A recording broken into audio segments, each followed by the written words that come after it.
Vamos a leer desde el versículo 1, 2 Corintios, capítulo 2, versículo 1 hasta el versículo 11 para tener un poco más de contexto. Dice así la palabra de Dios: Esto pues determiné para conmigo, no ir otra vez a vosotros con tristeza, porque si yo os contristo, ¿quién será luego el que me alegre sino aquel a quien yo contristé? Y esto mismo os escribí para que cuando llegue no tenga tristeza de parte de aquellos de quienes me debiera gozar, confiando en vosotros todos, que mi gozo es el de todos vosotros. Porque por la mucha tribulación y angustia del corazón os escribí con muchas lágrimas, no para que fueseis contristados, sino para que supieseis cuán grande es el amor que os tengo.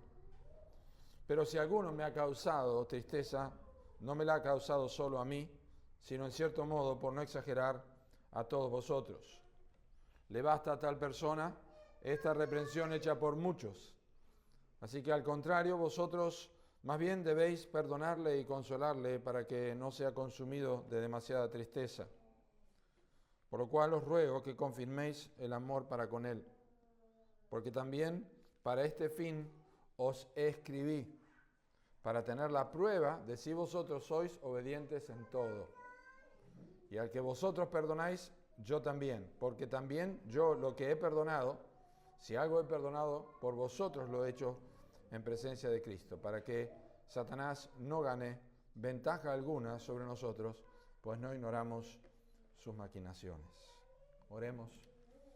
Señor, gracias por tu palabra. Pedimos que al aplicarla, al entender lo que está diciéndonos el texto, podamos tener una mayor comprensión de la importancia de perdonar a aquellos que se arrepienten y restaurarlos a la comunión de la Iglesia y el Evangelio. Así que pedimos que bendigas este tiempo, que podamos usarlo adecuadamente y podamos disfrutar juntos de lo que tú nos darás. En el nombre de Cristo Jesús. Amén. La segunda carta de los Corintios tiene una nota particular, es una nota de tristeza de parte del apóstol Pablo a los Corintios, pero de gozo también, porque los Corintios habían tenido una conducta fuera de la Escritura, fuera del contexto de lo que era un cristianismo bíblico y que realmente representara el Evangelio, especialmente porque era una iglesia con muchos dones, con muchos dones particulares con los cuales servían unos a otros, pero una iglesia sin amor y una iglesia indulgente con el pecado, especialmente un pecado de inmundicia, de fornicación, como se expresa en el capítulo 5 de la primera carta, por lo cual el apóstol Pablo les escribió a ellos una segunda carta que no existe, pero que existió para los corintios, y hay sobradas evidencias en la tercera carta, vendría a ser, que es la segunda que tenemos en la Biblia, pero una carta en la cual les exhortaba a que ellos tuvieran que cumplir y hacer lo que tenían que hacer como cristianos en la disciplina en la iglesia. Esa carta causó una gran tristeza, pero finalmente una tristeza que dio resultados de arrepentimiento en los corintios, y ellos disciplinaron a la persona que estaba en falta, pero gracias a Dios esta persona evidentemente se arrepintió. Todo parece ser que la persona a la cual Pablo se refiere aquí en capítulo 2 es la misma persona de 1 Corintios capítulo 5, es lo más probable. Pero bien, nosotros comenzamos en el mes de septiembre lo que tiene que ver la serie sobre la disciplina en la iglesia el domingo pasado. Y vimos cómo la iglesia debe llevar adelante el proceso. No fuimos en forma muy específica, pero tuvimos un panorama general de lo que es. Pues ahora lo que queremos aprender es cómo nosotros debemos tratar a las personas que se arrepienten y cómo deben ser restauradas en la iglesia. Lo cual también es tan difícil como reprender a una persona, y nosotros necesitamos algunos ingredientes que Pablo enseña aquí. Son 7 cosas que vamos a ver en estos 7 versículos que Pablo les comunica a los corintios. Pero la realidad es que la iglesia siempre enfrenta el peligro de conducirse en una conducta pendular, de ser muy indulgentes o ser demasiado duros y no encontrar el equilibrio que solamente el Señor Jesucristo da y que nosotros vamos a aprender. Cristo provee equilibrio para la iglesia entre la disciplina y perdonar con amor y verdad sin caer en el descuido, pero tampoco en la dureza. Así que Este es el contexto que vimos de la carta y quiero que notemos 7 cosas que hay aquí que nosotros debemos tener en cuenta, de acuerdo a la luz de este texto, para enfrentar el momento en que nosotros restauramos a una persona que sinceramente se arrepiente. Observen que Pablo, en primer lugar, está modelando como pastor la guía del perdón a la iglesia. Es un ejemplo en versículo 5. Pero si alguno me ha causado tristeza, no me la ha causado solo a mí, sino en cierto modo, por no exagerar, a todos vosotros. Lo primero que observamos en esta porción es el ejemplo de Pablo como un modelo pastoral, porque Pablo no está buscando su propio bien. La realidad es que Pablo, por lo que sabemos en el contexto de 2 Corintios, también había sido golpeado y criticado por muchos de los que estaban en Corinto, incluyendo probablemente la persona que había estado disciplinada. Sin embargo, el apóstol Pablo no está buscando su propio bien, no está pensando en sí mismo, le habían causado todo el dolor en su vida, él le estaba pensando en otros, y en este caso ni siquiera reacciona contra el ofensor porque no lo menciona. Dice, si alguno me ha causado tristeza. Ahora era un pecado muy serio el que ellos habían enfrentado, lo cual indicaría que no hacía falta dar muchas vueltas para saber a quién se estaba refiriendo. Sin embargo, el apóstol Pablo lo que hace es poner la pelota al piso, bajar un poco los decibeles y tratar de que esta persona que ellos pudieran ver cómo tratar a esta persona que en este momento estaba con una gran tristeza.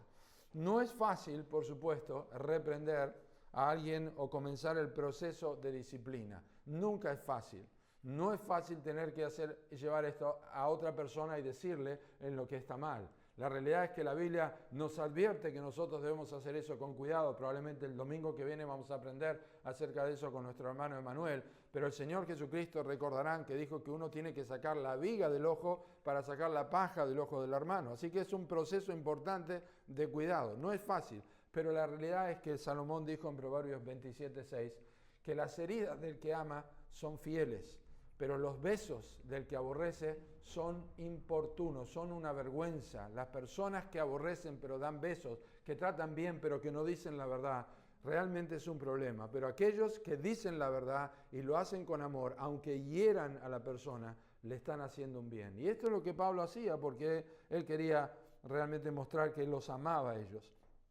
Y la verdad es que el ministerio pastoral y el ministerio de la disciplina incluye la tristeza. Pablo sirvió con lágrimas. Lo dice en Hechos capítulo 20, él sirvió con muchas lágrimas. Y en una situación como esta, cualquiera podría guardar rencor. Es fácil guardar rencor cuando uno ha sido ofendido, cuando alguien ha pecado de una forma tan violenta, una forma tan triste, y sin embargo lo que hizo Pablo fue ejemplificar el perdón a los corintios. Buscó no exagerar ni llamar la atención. Es muy importante que nosotros, cuando atendemos a una persona que se ha arrepentido y que ha estado disciplinada y quiere volver a la comunión, nosotros no exageremos y nosotros no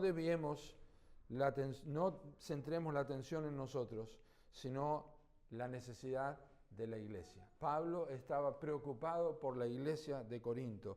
Le ha causado, no solo a mí, sino a todos ustedes. No se preocupen por mí. El problema es la iglesia. Hay que tener cuidado con la iglesia. La iglesia debe ser cuidada y protegida. Velar por la iglesia es más importante que hacerlo por uno mismo cuando el pecado tiene que ser corregido. No es tanto cómo me siento yo o cómo me afectó a mí, sino cómo ha afectado al cuerpo, cómo ha afectado a la iglesia. Y eso hay que tener en cuenta a la hora de tratar con una persona. No guardar un rencor, no guardar un recuerdo, no hacer un recuento de todo lo que ha ocurrido. El gran ejemplo del Antiguo Testamento es José, el hijo de Jacob, quien sus hermanos lo vendieron a Egipto cuando tenía unos 17 años y estuvo perdido lejos de su familia, en la cárcel 2 años, y luego cuando sus hermanos volvieron, él los reconoció y en vez de vengarse de sus hermanos, siendo que él ya estaba en el trono de Egipto, al lado de Faraón, en vez de vengarse de ellos, los reconoció como sus hermanos y les dijo, Dios me envió acá, yo no estoy guardando rencor, estoy parafraseando, yo no guardo rencor para ustedes, no tengan miedo, vayan y busquen a su padre y a todos los demás, vengan porque acá van a tener comida. Él los podría haber mandado presos, incluso los podría haber decapitado, les podría haber quitado la vida. Sin embargo, Él los perdonó, no pensó en sí mismo, pensó en todo el pueblo que podría ser afectado si él tomaba venganza. Y la verdad es que es un ejemplo increíble de no tomar represalias. Por supuesto, también el Señor Jesucristo lo hizo en la cruz, es el ejemplo más importante. Perdónalos, Padre, porque no saben lo que hacen. Y Esteban, en el libro de Hechos, también imitó al Señor Jesucristo cuando lo apedreaban. Él dijo, perdónalos, Padre, porque no saben lo que hacen. No tomes en cuenta este pecado. Así que lo primero es el ejemplo de la humildad, de no enfocarse en uno mismo, sino estar pensando en el bien de la iglesia, en el bien de los demás. La segunda cosa que tiene que ser un ingrediente importante en el tiempo de la restauración de una persona arrepentida es manifestar misericordia. El versículo 6 dice, le basta a tal persona esta reprensión hecha por muchos. Tras la reprensión hay que mostrar misericordia. Nosotros vimos algo de esto el domingo pasado en Mateo 18, tanto en los pasos que hay que tomar de tener misericordia, de acercarse a la persona y hablarle sobre su falta para que pueda escuchar, pero también en el ejemplo, en la parábola que Cristo da a sus discípulos, del rey que tenía deudores y uno tenía una deuda que no podría pagar en toda su vida, pero el rey fue movido, su señor fue movido a misericordia y le perdonó toda la deuda, movido a misericordia. Y esa es la idea del versículo 6, le basta a tal persona esta reprensión hecha por muchos. ¿Por qué? Bueno, siempre que se ejerce, nosotros siempre tenemos que ejercitar la misericordia. La Biblia enseña que nosotros debemos ser misericordiosos. La misericordia es parte y es un ingrediente eficaz e importante en el servicio cristiano, en la vida del cristiano. Pero nunca se puede mostrar misericordia a costa de la verdad. Es decir, la verdad tiene que ser expresada con amor. Y la misericordia se expresa misericordia, siempre se es misericordioso, pero no significa que uno pasa por alto el pecado. Y es lo que está diciendo Pablo. En este caso, la persona se arrepintió, pero Pablo dice, muéstrenle misericordia, y ahora vamos a ver por qué, en el sentido de la expresión acá. La verdad es que Dios es un Dios misericordioso. Nunca nosotros imitamos tanto a Dios como cuando perdonamos y ejercemos misericordia. La Biblia dice en el Salmo 103, versículo 11, que como está alto los cielos sobre la tierra, hizo alejar de nosotros, por su misericordia, hizo alejar nuestros pecados. Cuando Moisés estaba buscando ver la gloria de Dios, Dios pasó con su espalda y proclamó, Jehová, Jehová, fuerte, misericordioso, piadoso, tardo para la ira y grande en misericordia y verdad. Éxodo 34:6. Dios mismo se presenta como un Dios misericordioso en Deuteronomio 4:31. Y en esta misma epístola, segunda de Corintios, en el capítulo 1 y el versículo 3, Pablo menciona a Dios como el Padre de misericordias. Dios es el autor de la misericordia, porque Dios es un Dios misericordioso, es un atributo divino. Entonces, es la contraparte de lo que nosotros no debemos ser, según Efesios 4:32, cuando dice que tiene que quitarse de nosotros toda ira, enojo, maledicencia y toda malicia. Y dice, antes bien, sed misericordiosos. En vez de tener ira, en vez de manifestar enojo, por el contrario nosotros tenemos que mostrar misericordia con la persona que está confesando su pecado. Ahora, la palabra reprensión, allí en versículo 6, le basta a tal persona esta reprensión hecha por muchos. Es una palabra interesante que se refiere a una disciplina o corrección aplicada por la iglesia a alguien que ha cometido un pecado. Y es interesante, aunque Pablo no usa de esta forma la palabra, el origen de esta palabra tiene, en su uso más antiguo, tenía que ver con el disfrute de los derechos de un ciudadano en su país. Cuando se reprendía a alguien, se le quitaba el derecho de ciudadanía. Y eso es básicamente lo que pasa cuando la iglesia le quita el derecho de ciudadanía espiritual o celestial a una persona que ha sido disciplinada y que no ha reconocido su pecado. Realmente lo que está diciendo, no podemos nosotros atestiguar que sos un hijo o una hija de Dios porque no te has arrepentido de tu pecado y porque continúas de la misma forma. Así que no podemos declarar que sos, no podemos ser parte o que formes parte de nuestra congregación. Esa es la idea.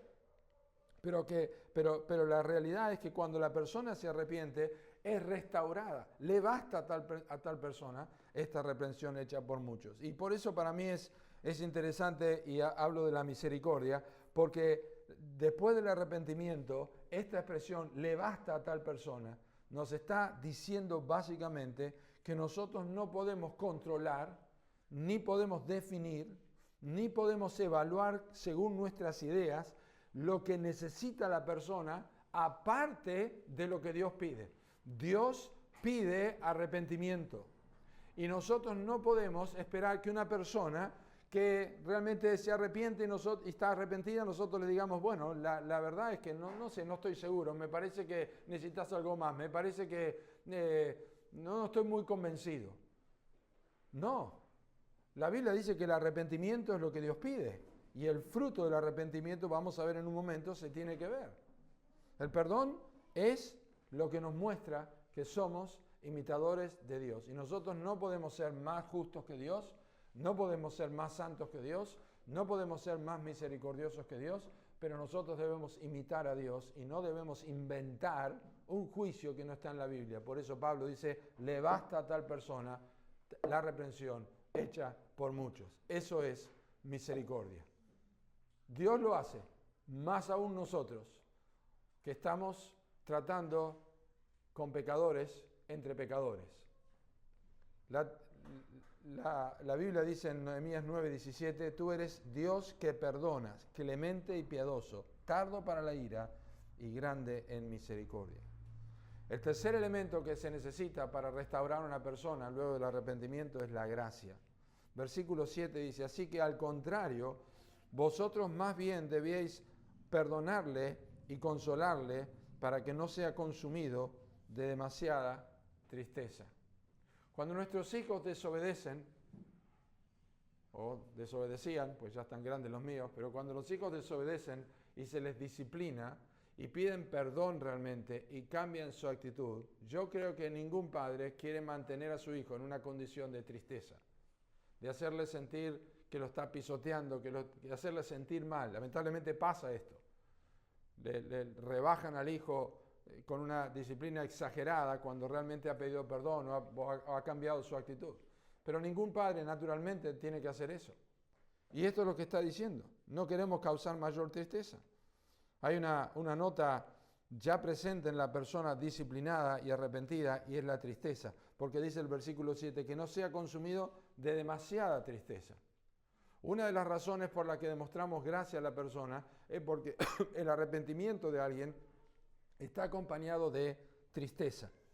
La tristeza debe acompañar a la persona que está arrepentida.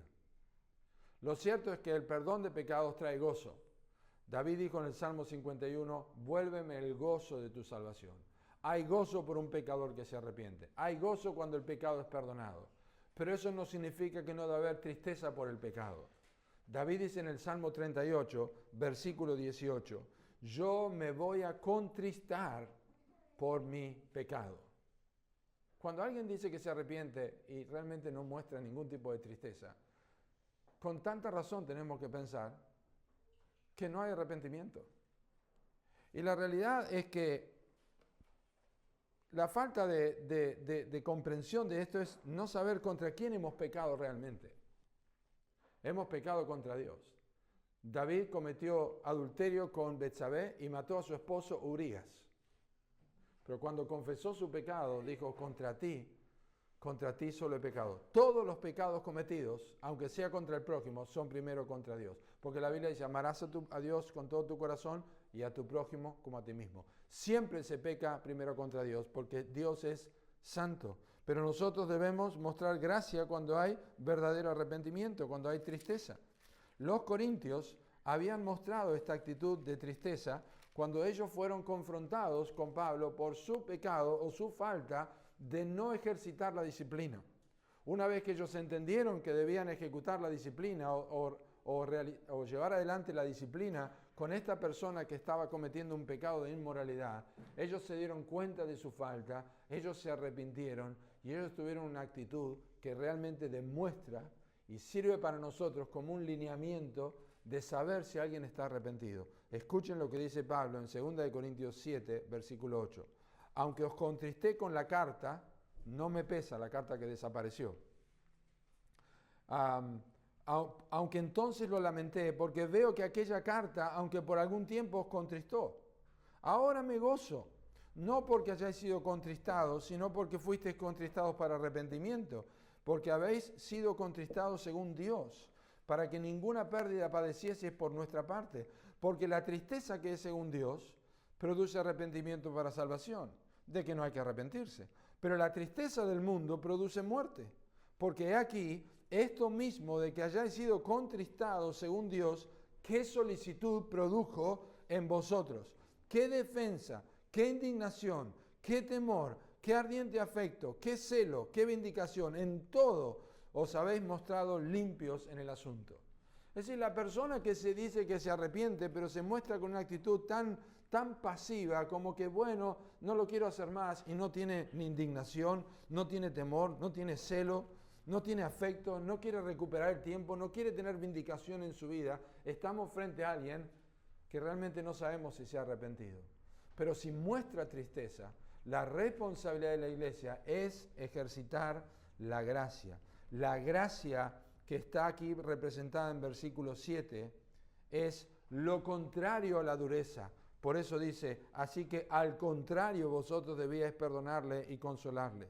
La gracia nos permite el equilibrio necesario para poder perdonar y no permitir que una persona, dice, sea consumido de demasiada tristeza. Es muy común tener una actitud, como dije al principio, pendular en cuestiones como estas. De ser o demasiado descuidados con el pecado o ser demasiado duros a la hora de perdonar a la persona que se ha arrepentido. Pero nosotros tenemos que hacer lo contrario. ¿Cómo sabemos que se ve eso en el texto? Bueno, la idea de perdonar allí, la palabra perdonar, así que al contrario, vosotros más bien debéis perdonarle. La palabra perdonar en el Nuevo Testamento la tenemos traducida así, pero son dos palabras diferentes según el contexto. La palabra perdón en Mateo 18 tiene que ver liberar a la persona, descargarla, liberarla de la carga que tiene. Pero aquí es la palabra gracia. Charistos se llama, charistos es la palabra, y tiene que ver con la gracia, con algo que se da a la persona que no merece. Y eso es lo que debe mostrar la iglesia. Tiene que mostrar gracia hacia la persona arrepentida. Mostrar gracia, y no solamente esto, tiene que consolarle. Tiene que perdonarle, mostrarle gracia y tiene que consolarle. Y esa es la palabra que se utiliza para el Consolador, el Espíritu Santo, Paráclitos. Es acompañar a la persona, es estar al lado de la persona. No es simplemente te perdono, pero no te llamo más, no te hablo más, o no quiero tener mucho contacto porque ya no sé si me va, ya no tengo confianza. Tiene que mostrar compañía, tiene que acercarse a la persona, tiene que consolarle. Y eso tiene que ser hecho como iglesia. Cada uno tiene que hacer eso. Es una demostración equilibrada de gracia y perdón. El cuarto ingrediente de una restauración al arrepentido es justamente en versículo 8 la demostración de amor. La demostración y la confirmación de amor. Por lo cual os ruego que confirméis el amor para con él. La forma en que el pecador se ve perdonado por la iglesia es que se le dé una señal de confirmación. ¿Cuál es la señal que se le confirma a la persona que ha sido perdonada? Es que se le muestra amor, se le manifiesta amor a la persona. Es una demostración pública. La palabra confirmar es una palabra de uso legal. Es decir, cuando una persona era disciplinada con autoridad y exponiéndole públicamente se le sacaba de la congregación. Pero la palabra confirmar también es usada aquí para demostrar que la persona era perdonada. Y se le demostraba el perdón públicamente amándolo, acercándose a la persona. Por eso Pablo dice que esto es lo que hace el amor. Y es correcto porque una de las cualidades del amor, de acuerdo a 1 Corintios 13, es que el amor no guarda rencor y todo lo cree. Todo lo cree. No es que no piensa, sino que cree todo aquello que, de acuerdo a lo que está manifestado bíblicamente, está ocurriendo. Se ha confesado el pecado, ha pedido perdón, se ha entristecido, quiere tener comunión con la iglesia, quiere volver a estar con los hermanos, todo lo cree. Y así como se hizo pública la declaración disciplinaria por medio de la expulsión, ahora se hace pública la demostración a través de una demostración explícita de amor por parte de la iglesia. Es interesante porque los corintios, como dije al principio, se jactaban de sus dones. De hecho, Pablo les dice al principio de la carta, no les falta ningún don, ustedes tienen todos los dones. El problema es que ustedes no tienen amor.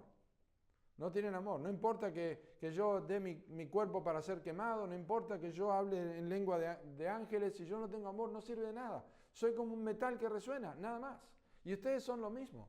Tienen que manifestar amor. Y eso es lo que hace plural o pluraliza para toda la iglesia el apóstol Pablo. Por lo cual os ruego que confirméis todos ustedes el amor para con él. Todos tienen que mostrar una oportunidad de amar a la persona. No es que, bueno, ya lo hizo el pastor, o bueno, ya lo hizo fulano, o están más cercanos porque se ven, o lo ven la semana. Yo tengo que ser intencional, buscar a la persona, mirá, hermano, te amo, te puedo visitar, puedo orar por vos, estoy acá para lo que quieras, el Señor te va a ayudar, te quiero apoyar en lo que sea, yo también tengo debilidades, vamos a orar juntos. Eso es acompañar a la persona, es una petición para toda la iglesia, y es una manifestación clara de que somos discípulos de Cristo. En esto conocerán todos que sois mis discípulos, si tuviereis amor los unos por los otros. No si orás mucho, no si lees mucho la Biblia, no si nunca faltás a la reunión, no si salís a evangelizar, no si cantás bien, no si ofrendás mucho. En esto conocerán que sois mis discípulos, si ustedes se aman. Y esta es una manifestación clara. Es la ley real de Santiago capítulo 2, versículo 8. Si en realidad cumplís la ley real, la ley del cielo, amarás a tu prójimo como a ti mismo. En quinto lugar, otro ingrediente es, y claramente lo demuestra, la obediencia. Porque también dice el versículo 9, para este fin os escribí, para tener la prueba de si vosotros sois obedientes o no. Perdonar es una prueba fiel, perdonar es una respuesta fiel a la palabra de Dios, y eso significa que es obediencia. La obediencia es parte esencial de la vida del cristiano. Hemos obedecido a la fe y somos ahora obedientes a aquel que nos llamó de las tinieblas a su luz admirable. Y Pablo está expresándoles esto porque es crucial la obediencia genuina de los corintios. Lo es también para una iglesia que atraviesa por el mismo proceso de disciplina. Tiene que ser obediente en lo que hace. La obediencia en el proceso de disciplina, tanto como en el acto de perdonar, es una evidencia de que no solamente profesamos que la Biblia es la palabra de Dios, inspirada por Dios y suficiente, sino que también lo creemos. Porque la disciplina bíblica es tan inspirado por Dios como el evangelismo, como la vida de santidad, como la necesidad de orar, como la necesidad de servir en la iglesia, como la necesidad de vivir para la gloria de Dios. La disciplina eclesiástica está inspirado en las Escrituras y la práctica de la disciplina, como la práctica del perdón al disciplinado, es una demostración de obediencia, pero principalmente de que nosotros también creemos que lo que Dios ha dicho es verdad y no se ha equivocado. Por eso Pablo está escribiendo y les dice, yo quiero tener la prueba de si ustedes van a ser obedientes o no. ¿Cómo sé que ustedes van a ser obedientes? Bueno, si llevan a la práctica esto. Cuando una iglesia, dice el pastor Wilsby, cuando una iglesia por temor intenta encubrir situaciones en lugar de enfrentarlas con honestidad, entristece el corazón del Señor. Realmente uno puede decir muchísimas cosas, pero la única prueba que confirma todo es la obediencia. Y esto es una prueba. Dios es un Dios probador. Jehová prueba al justo, dice el Salmo 11. Dios probó al pueblo de Israel con el maná. Dios les probó, dice en Deuteronomio capítulo 8, para probarte, para saber lo que había en tu corazón. No yo, vos tenías que saber lo que había en tu corazón. Y por eso te puse a prueba. Dios en Deuteronomio 13:3 dice que enviaría falsos profetas para probar al pueblo a ver si habían de seguir o no sus mandamientos. Dios prueba nuestros corazones. Y la obediencia en este caso también es una prueba para nosotros. Lo mismo hizo con Abraham en Génesis capítulo 22. Así que el perdón es una demostración de obediencia y la obediencia es una indicación de que nosotros creemos la Escritura. Número 6, el ingrediente en la restauración es que el perdón genuino refleja la obra de Cristo en medio nuestro. Dice el versículo 10, y al que vosotros perdonáis, yo también, porque también yo lo que he perdonado, si algo he perdonado por vosotros, lo he hecho en presencia de Cristo. Realmente lo único que vale es aquello que nosotros hacemos de corazón en la presencia de Cristo. Dios ve los corazones, nosotros no vemos los corazones de los hombres, pero el Señor observa nuestras intenciones. Sus ojos ven, dice Salmo 11, sus párpados examinan a los hijos de los hombres. El hombre mira lo que está delante de sus ojos, pero Jehová mira el corazón. Dios muestra su poder a favor de los que tienen corazón perfecto para con Él. Y en este caso, la iglesia que está obedeciendo la disciplina y está obedeciendo también a la restauración, está demostrando que Cristo está en medio de ellos. El único perdón que perdura y que es absolutamente restaurador es aquel que se hace en el nombre de Cristo y considerando que Él está en medio de su iglesia. No por sacarse de en medio un problema, no por terminar con una persona conflictiva, sino porque Cristo está en su iglesia, como en el libro de Apocalipsis, que Él estaba en medio de los 7 candeleros. Y eso hace que nosotros tomemos en serio el trabajo de disciplinar y el trabajo de perdonar a una persona.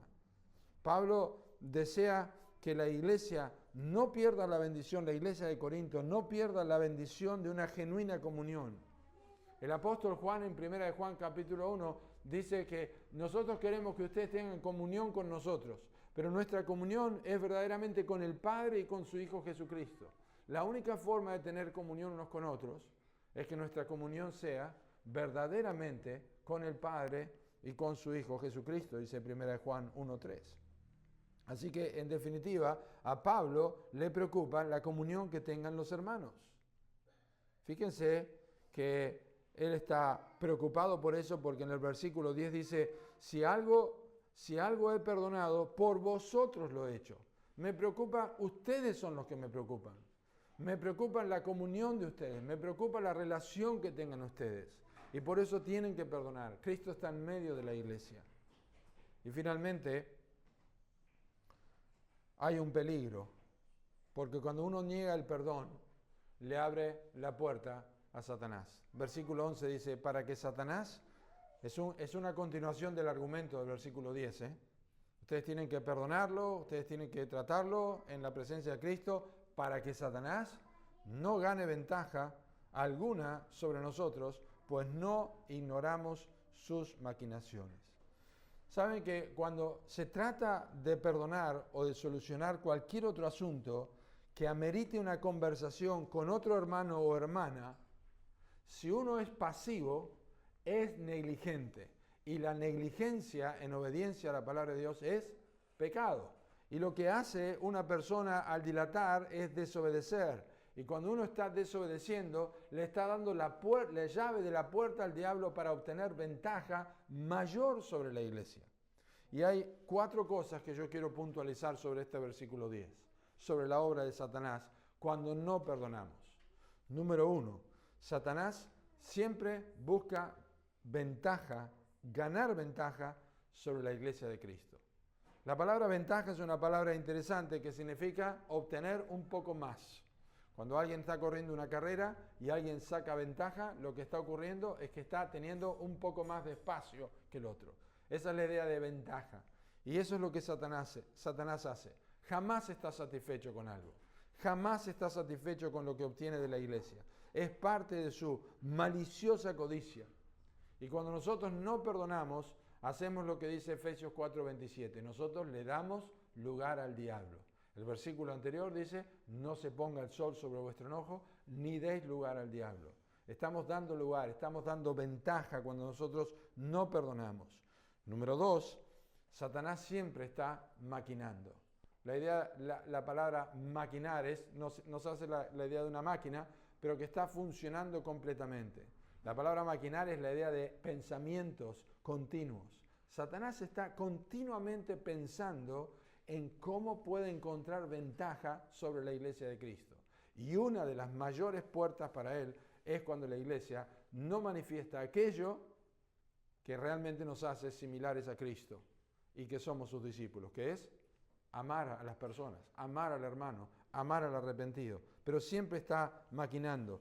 Se traduce como entendimiento, pensamiento. Satanás no cesa de pensar mal contra la iglesia de Cristo. Es un león buscando a quien devorar. No solo lo hace a nivel de iglesia, lo hace en tu vida también. Si estás dando un paso, si estás dilatando en tu vida un área que tenés que resolver, le estás abriendo la puerta para algo mayor. Si estás descuidando tu tiempo, estás descuidando tu dinero, no tenés cuidado con tus amistades, no tenés cuidado con tus costumbres, con muchas cosas en tu vida, estás abriendo la puerta, le estás dando una ventaja a Satanás. Cuando dejamos nuestra cabeza libre y que flote por allí y nos metemos en Instagram o en Internet y empezamos a mirar, estamos dando una puerta para que tome ventaja sobre nosotros. Número 3, una raíz de amargura produce o es el resultado de un falso perdón. Y esto es un terreno amplio para que Satanás pueda ganar ventaja y mayor terreno sobre la iglesia de Cristo. Y el no perdonar es lo que lo ayuda. Cuando uno no perdona, tiene una raíz de amargura. Y Hebreos 12 dice que muchos son contaminados por una raíz de amargura. Muchos. Si el pecado nunca afecta a uno solo, siempre afecta al cuerpo. Es así, tenemos una infección en un dedo y nos puede agarrar fiebre, porque simplemente nos pinchamos con algo, pero tenemos fiebre. Es así el pecado, por más pequeño que sea, un poco de levadura, leuda toda la masa. Y finalmente el texto, versículo 11, me enseña algo que no debería ocurrir, pero lamentablemente a veces hay cristianos que viven en ignorancia, para que Satanás no gane ventaja alguna sobre nosotros, pues no ignoramos sus maquinaciones. La ignorancia es la escasez de conocimiento. Pablo dice, nosotros no ignoramos sus maquinaciones, pero realmente parece que está hablando en un sentido que ustedes se dan cuenta, ¿no? Cuidado, porque si están dando lugar al diablo, ustedes son ignorantes, no son conocedores de lo que Satanás hace. La única forma que nosotros tenemos de conocer lo que Satanás hace, lo que Satanás desea y lo que Satanás piensa, no lo encontramos en las películas, no lo encontramos en las ideas del hombre, lo encontramos en la Biblia. La Biblia tiene toda la información que nosotros necesitamos sobre Satanás.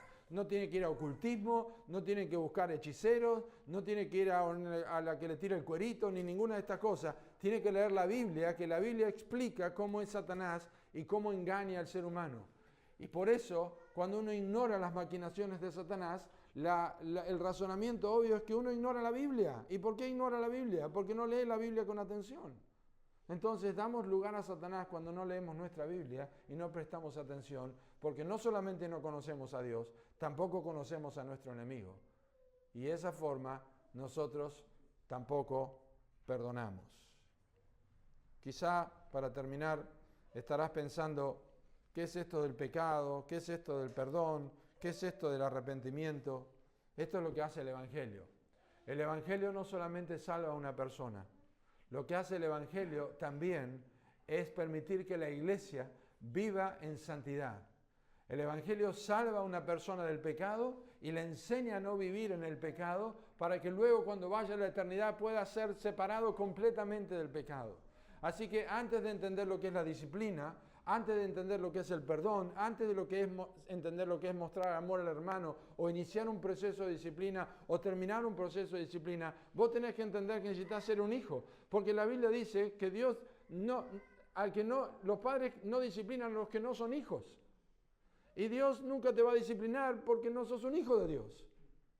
Y la disciplina nunca va a ser ejercida en alguien que no es un hijo de Dios. Puedes tener un montón de problemas, puedes tener un montón de situaciones, pero eso es por tu propio pecado, pero no porque Dios sea tu Padre. Jesús dijo, vosotros sois de vuestro padre el diablo y los deseos de vuestro padre queréis hacer. Pero cuando nosotros nos arrepentimos, nosotros nacemos de nuevo y la Biblia dice más a todos los que le recibieron, a los que creen en su nombre, les dio potestad de ser hechos hijos de Dios. ¿Y qué pasa cuando somos hijos de Dios? Dios al que ama disciplina, como el Padre azota al Hijo a quien quiere. Así que el primer paso es que te arrepientas de tus pecados y creas en el Señor Jesucristo, que murió en la cruz. Fue su manto, mi manto por el suyo.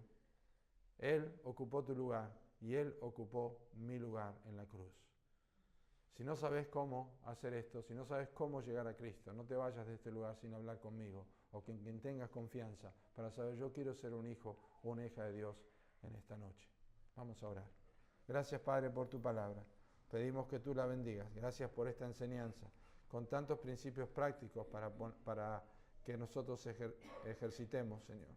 Y te bendecimos por el tiempo que nos diste juntos aquí en este lugar. Oramos que aquellos que no conocen a Cristo puedan ser alcanzados con el Evangelio y saber que es mejor estar bajo la disciplina de Dios que bajo la ira de Dios. Oramos en el nombre de Cristo Jesús.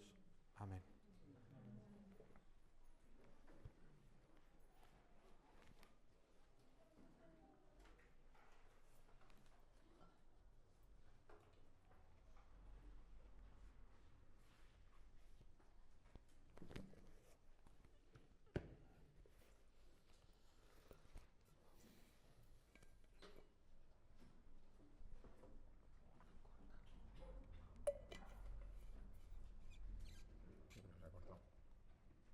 Yo lo corto.